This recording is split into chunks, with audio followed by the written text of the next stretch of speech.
గుండెల్లో గాయమేదో చల్లంగా మానిపోయే మాయ చేసే అమాయే ప్రేమాయే. ఎంత గాయమైనా గాని నా మేనికేమి కాదు, పువ్వు సోకి నీ సోకు కందేనే. వెలికి రాని వెర్రి ప్రేమ కన్నీటి ధారలోన కరుగుతున్నది. నాదు శోకమాపలేక నీ గుండె బాధపడితే తాళనన్నది.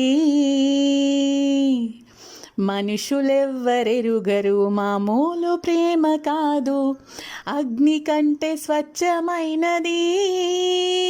మమకారమే ఈ లాలి పాటగా రాసేది హృదయమా.